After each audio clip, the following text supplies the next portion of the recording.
Juice पीने के लिए प्लास्टिक स्ट्रॉ नहीं मिलेंगे क्योंकि देश में 1 जुलाई से सिंगल यूज प्लास्टिक के इस्तेमाल पर रोक लग जाएगी। सरकार ने साफ किया है कि नियमों को तोड़ने वालों पर जुर्माने के साथ साथ सख्त कार्रवाई भी होगी। आज हम इसी मुद्दे पर चर्चा करेंगे, समझेंगे कि सिंगल यूज प्लास्टिक पर बैन क्यों जरूरी है, प्लास्टिक किस तरह से जहर बनकर हमारे शरीर में घुल रहा है और कुछ दिनों पहले तो हमने रिपोर्ट देखी कि हमारे खून में भी घुल चुका है। सिंगल यूज के दायरे में कौन कौन सी चीजें आएंगी, इनका विकल्प क्या होगा, और एक महत्वपूर्ण इशू जो सिंगल यूज प्लास्टिक से जुड़ा हुआ है उस पर हम खास तौर से आज चर्चा करेंगे, और वो है कारोबार को नुकसान। क्योंकि बहुत सारी कंपनीज ये कह रही हैं कि सिंगल यूज प्लास्टिक से कारोबार को बहुत बड़ा नुकसान हो सकता है। तो क्या सरकार ने इसे मद्देनजर रखा है और उसके लिए विकल्प क्या तैयार किए हैं, और कारोबार में और हम सेहत में फिर क्या चुनेंगे अगर सिंगल यूज प्लास्टिक से कारोबार को नुकसान हो रहा है? इस सवाल का भी जवाब देने की कोशिश करेंगे खास मेहमानों से। पहले रिपोर्ट देखिए।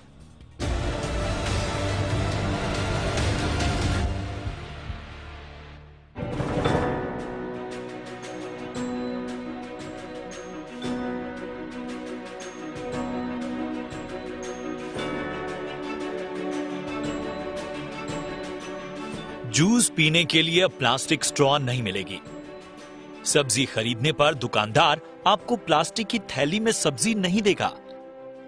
ये सिंगल यूज प्लास्टिक है जो पर्यावरण के लिहाज से बेहद खतरनाक है।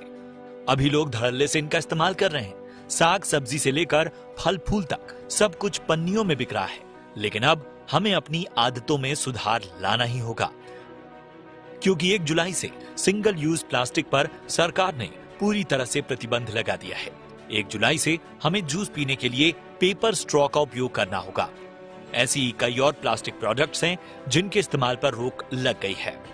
सेंट्रल पॉल्यूशन कंट्रोल बोर्ड यानी सीपीसीबी ने प्लास्टिक स्ट्रॉ के अलावा जिन उत्पादों पर रोक लगाई है उनमें ईयरबड, कैंडी और बलून में इस्तेमाल होने वाले प्लास्टिक स्टिक, प्लास्टिक के झंडे शामिल हैं।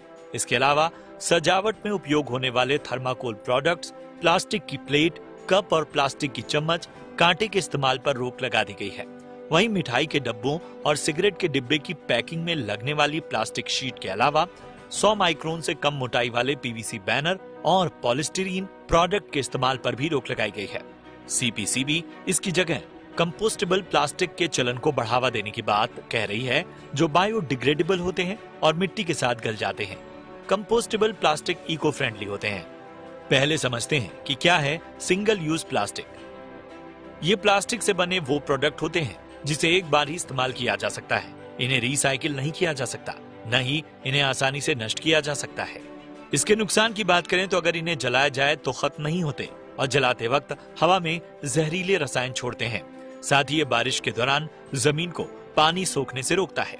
नतीजतन जमीन में वाटर लेवल की कमी आ जाती है।